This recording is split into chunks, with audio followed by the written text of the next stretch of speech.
पाकिस्तान भी मिल सकता है, सही में भारत में मिला देगा। या तो हम इसे बंगाल बोले, या तो इसको भी लेके आए तब पश्चिम बंगाल बोले, और ये भारत में मिल भी सकता। लेकिन आईएसआई ने एक खतरनाक चाल चल दिया। लेकिन हमारे पास एक प्लान है, स्पष्ट गीता में लिखा है, हर समस्या का कोई ना कोई समाधान है, खोजने वाला चाहिए। बांग्लादेश में भी यही करना है, करने वाला होना चाहिए। मानेक शाह थे कि नहीं, अटल बिहारी वाजपेयी, घमंड होता था अपने देश के ऊपर, ऐसा प्रधानमंत्री था, पूरा एशिया थरथरा जाता था।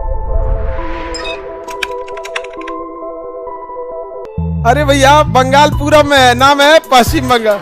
गड़बड़ है कि नहीं है? ज्योग्राफिकली गड़बड़ है, लेकिन जब बनाया गया था तब गड़बड़ नहीं था, समझिएगा। जब हम गुलाम थे ना, तो हम लोग अंग्रेजों के खिलाफ लड़ने लगे, तो अंग्रेजों ने सोचा कि इनको लड़ने से अच्छा ना इनको हिंदू मुसलमान में लड़ा दो, और अपने समझाएंगे दोनों को कि नहीं लड़ना चाहिए। मुसलमान को कहेंगे कि हिंदू गड़बड़, हिंदू कहेंगे मुसलमान गड़बड़। इसलिए उन्होंने ऐसे ही करने के लिए बवाल किया। तो यहाँ पर ना सबसे ज्यादा पढ़े लिखे लोग रहते थे, तो उसने क्या किया, इसका 2 भाग में बांट दिया। बंगाल को कितने भाग में बांटा? अंग्रेजों ने बंगाल को कितने भाग में बांटा? 2 भाग में। एक और मुसलमानों को ज्यादा रखा, एक और हिंदू को ज्यादा रखा। एक और किसको ज्यादा रखा? मुस्लिम को। तो इस साइड में किसको ज्यादा रखा? मुस्लिम। इस साइड में हिंदू को ज्यादा रखा। कितने भाग में बांट दिया? 2। इधर का एरिया क्या कहला? पूर्वी। इधर का एरिया पूर्वी बंगाल, इधर का एरिया पश्चिमी। देखो ना, उधर पूरब होता है, इधर पश्चिम होता है। तो बंगाल को कितने भाग में बांटा? 2। इधर वाला पूर्वी बंगाल, इधर वाला पश्चिम बंगाल। पूर्वी बंगाल में किसको ज्यादा रखा? मुस्लिम। और पश्चिम बंगाल में हिंदू। और उसके 1947 में विभाजन हुआ तो चल गया पाकिस्तान में, और बाद में बन गया बांग्लादेश। तो आज पूर्वी बंगाल पूर्वी पाकिस्तान बना, और 1971 में हम लोग ने पूर्वी पाकिस्तान से तोड़ दिया, तो बांग्लादेश बन गया। क्या बन गया? बांग्लादेश। तो ये तो हो गया। 1905 का टूटल है, तबे से इसका नाम हो गया 1905 से पश्चिम बंगाल, पश्चिम बंगाल, पश्चिम बंगाल, पश्चिम बंगाल। ए भैया, जब पूरा भैया नहीं है तो तुम खाली बंगाल बोलो ना, नहीं समझे? तो इसका 2 रास्ता, या तो हम इसे बंगाल बोले, या तो इसको भी लेके आए तब पश्चिम बंगाल बोले। यही ज्यादा ठीक है भैया। हम काहे लिए सुधार करेंगे? जब आपके पास कोई पूर्वी चीज है तब ना पश्चिम कहेंगे। अब मान के चलो कोई एकलौता लड़का है, कहे कि हम बड़े लड़के हैं, बड़े लड़के नहीं, सोचा छोटका है कहाँ, नहीं समझे? तो दो ये रास्ता हो सकता है। उसको कहो कि तुम अपने आप को बड़ा लड़का मत बोलो, नहीं तो उसको कहो कि भैया एगो और आ जाए, एगो और आ जाएगा तो ऑटोमेटिक हो जाएगा बड़ा लड़का, नहीं समझे? तो बताइए, भारत में आना चाहिए कि नहीं है? और ये भारत में मिल भी सकता था। लेकिन आईएसआई ने एक खतरनाक चाल चल दिया। उसने क्या किया, यहाँ धार्मिक उन्माद इतना जहर घोल दिया, इतना जहर घोल दिया, इतना जहर घोल दिया। और पाकिस्तान भी मिल सकता था, कि जिन्ना नहीं कहा था कि मुझसे बड़ी बड़ी गलती हो गई, मैंने पाकिस्तान को अलग कर दिया, जिन्ना मर गया। तो आईएसआई को लगा कि भैया ये तो मिला लेगा, सही में भारत में मिला देगा, कुछ ना कुछ भारत वाला आएगा, सब मिला लेगा। कहा कि ऐसा ना जहर घोल दो, ऐसा जहर घोल दो कि खुदे कहे से कि हम अकेले ठीक है। इतना जहर घोल दिया सभी सब में कि आज पाकिस्तान को मिलाना असंभव है। लेकिन हमारे पास एक प्लान है, पाकिस्तान को मिलाएंगे लोग, पाकिस्तानियों को अरब सागर में फेंक देंगे लोग, पेट्रोलियम बन जाएगा सब, हम खत्म। यहाँ पे स्पष्ट गीता में लिखा है, हर समस्या का कोई ना कोई समाधान है, खोजने वाला चाहिए। नहीं समझ आ गया? तो बस बांग्लादेश में भी यही करना है, नहीं समझ में आ गया?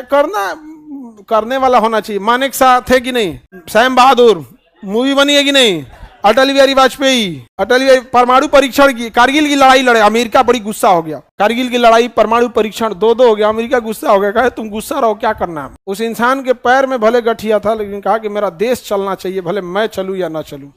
अटल बिहारी वाजपेयी जब देश आजादी का जश्न मना रहा था 15 अगस्त को ना, उन्होंने यमराज को रोक दिया था कि मेरा देश बड़ा प्रेम करता है, 15 अगस्त के दिन हमें ले जाएंगे तो मेरा देश आजादी की खुशियां नहीं मिला पाएगा, कल ले जाना। यमराज अगले दिन ले गए थे 16 अगस्त को। यह था देश प्रेम।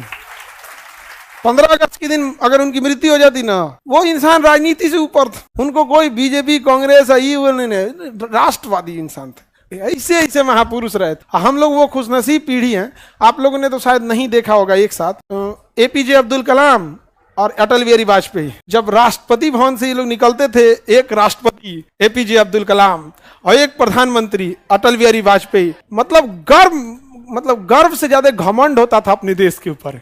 ऐसा राष्ट्रपति होना चाहिए एपीजे अब्दुल कलाम, ऐसा प्रधानमंत्री था अटल बिहारी वाजपेयी। पूरा एशिया थरथरा जाता था इन दोनों को, से कब कौन क्या करेगा सब। अच्छा, इन दोनों की बात लीक नहीं होती थी, दोनों ब्याह नहीं किया था।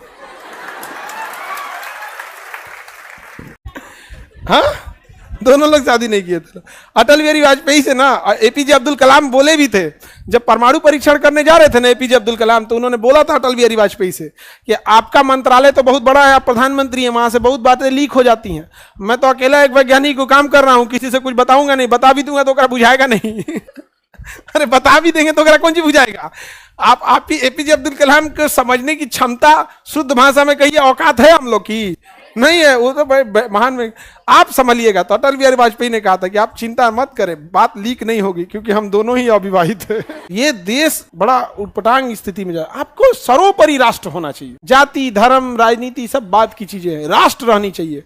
आज देखिए अफगानिस्तान में राष्ट्र बिल आ गया, सीरिया का राष्ट्र तबाह हो गया, गाजा पट्टी फलस्तीन राष्ट्र खत्म हो गया, कौन बचा वहां? कोई नहीं।